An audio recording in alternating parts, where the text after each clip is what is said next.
It was a Sunday morning. It was like early in the morning, like 9 or 10 o'clock. Now, I reached for my phone because it was ringing at the time. So I picked it up.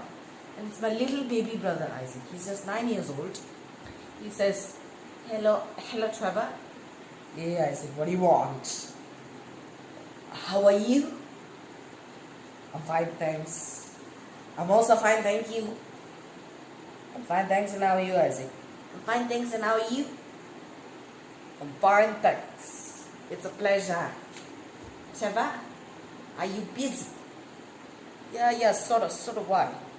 Yeah, because mom's been shot. So what? Your mom's been shot, she's in the hospital. Can you come? She's shot. Of course I can come. So he tells me the hospital and everything. So, yeah, what does it mean, can I come? Like, what I have to slot out mom into my schedule, like coffee at 2, PlayStation at 2 evening, and okay, I can make it to the mom at afternoon. What does it mean, can I come? Of course I can. So I prepare myself. I try to put my clothes on. Something's on backwards. I don't even notice. I don't even care. I've dropped the car keys, and I'm missing the car keys, and I hit the road and into the streets. The tears start coming. You can't even control it. It's like, and so when I was driving, the red light comes and traffic jam. So I was basically kind of like, no, don't watch my window. No. Someone watched my window, so I felt really weird. So I scolded him, don't watch my video. And so what happened was that I drove like a madman, and I rushed out of the car. And then what happened was that I met my baby brother Isaac. He was standing outside at the plastic door, the glass door. He's just standing there like that. He happened like this. And so I just came in and Isaac, where's mom? I said, Mom is church, he's inside. And so Isaac, are you okay? So mom was shot on me. I said, okay, whatever, you idiot, I'm just going there. And so I gone there, and I go to the prep area. The doctors are standing there, the patient equipment, there's blood everywhere. And just for a second, doctors are not as good looking people as they are on those TV shows. They set the bar really high up. I was shocked. And I was really rushing, like,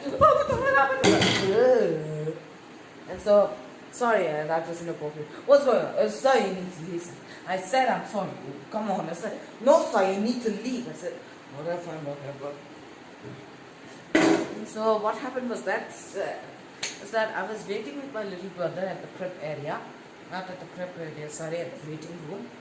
And the nurse comes and she said that, are you Mr. Noah? I said, yes, I'm Mr. Noah. I said, okay, the wife just needs to say, I said, my wife? I said, Mrs. Noah, right? I said, that's my mom. I said, oh, I'm so sorry. I said, wait, what? How? I mean, she's cool, but son, okay, fine. Let's just leave it behind. Okay, let's just leave it. What's going on? I said, your mom has just been realized. Now she has been shot in the head, and she has been shot in the backbone region. And so what we found out is that she doesn't have Medicare. I said, what? Yes, she doesn't have Medicare. My mom always had Medicare. I was surprised. And then I discovered, the nurse told me that she cancelled it because she, like 4 weeks ago, because she never gets sick. My mom always tells me, I never get sick, Trevor. I never ever get sick. Yes, you might never get sick, but you know what you didn't thought of? Bullets. And also coronavirus maybe. And so, now she doesn't have Medicare, and now she's in a hospital. I said, what can we do with our Medicare? So, nothing, sir, you can't do anything. So unless you give us a card, and we might take the money for that. So okay, take my card. So sir, it can get very expensive, please. I said, no, it's my mother. It's my mother. It's the money. Go. And so she goes. It's my mother we're talking about. So I was really ready to do any sacrifice. And so I was waiting there, and I noticed that I wasn't taking care of my brother. My brother was standing there, looking at everybody with his big eyes. And so I asked Isaac, what are you doing, you people? He said, Trevor? Yes. Can I come to your house and play PlayStation later today? You can't ask me about PlayStation. Your mom has just been shot. You know what? You'll never play PlayStation with me again. Ever. go sit down, whatever PlayStation you're gonna ask me. And as soon as I said that, the nurse comes back and she said, Mr. Nova, we need to do the surgery and we need to so do the scanning. I said, okay sir, it can get really expensive. So use my money. It's my mom, not a pair of jeans. Use the money. Go. She goes. So I'm stressed. I was just waiting around. I was gonna die. I was just saying that. I was gonna die. Again and again. So my brother hears it. He starts going. And I said, Isaac, don't hurt. Please, are you okay? So, no, I'm not okay. You said I'm not gonna play PlayStation in my life. And so, you still talking about PlayStation? You're not gonna play PlayStation ever again, no. And so, and when I say this, one lady comes and said, hey, you let them cry, okay? You let them cry. Some people express their pain in different ways. No, I'll not let them cry, lady. Many kids grow up without one. We should tough them up so that they live about their life. You spoil your kids, that's no problem. You shut up. You both shut up. Just shut up. And as soon as I say this, the nurse comes back and says that, Mr. Nova, we need some more money. So take my money. So 20,000, but again 20,000. So all the way from 500,000. So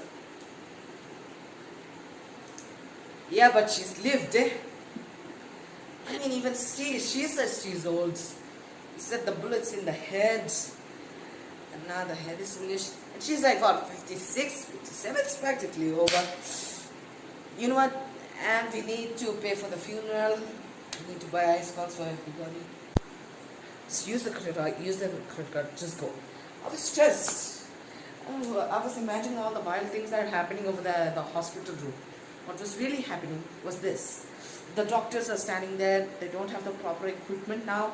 Okay, one doctor said, give me the scopum. We got the stena. Okay, let's just try something, okay, just to save our lives. I'm stressed. Turns out, my mother wasn't that badly hurt. The head bullets, now the back bullets, that was the bullets, didn't do much damage because our family is gifted. And the head bullets didn't hit anything vital, other than head, of course. It missed the spinal cord, missed the nerves, didn't touch the brain, and it went to the socket of the nose right here, and the bullet went off clean.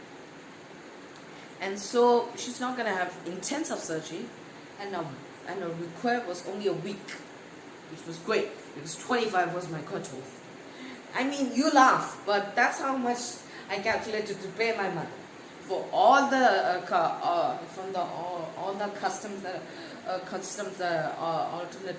I've consumed, ultra-milk custodies I've consumed in my life.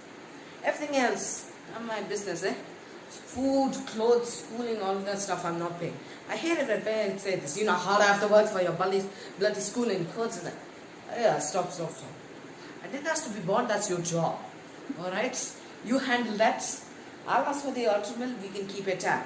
Please, don't involve me in your things. And so, what really happened was that I was still with my mother. I was still crying. But I was also crying for other things in my life, so you have to understand. We men, we don't cry one at a time. We cry in bulk. So I was still crying. Said, don't cry. And my mother was saying, I'll cry because you were shot. Said, because of my nose, you're officially the best looking person ever. You're officially the best looking person ever. And so this was the joke by Trevor Noah.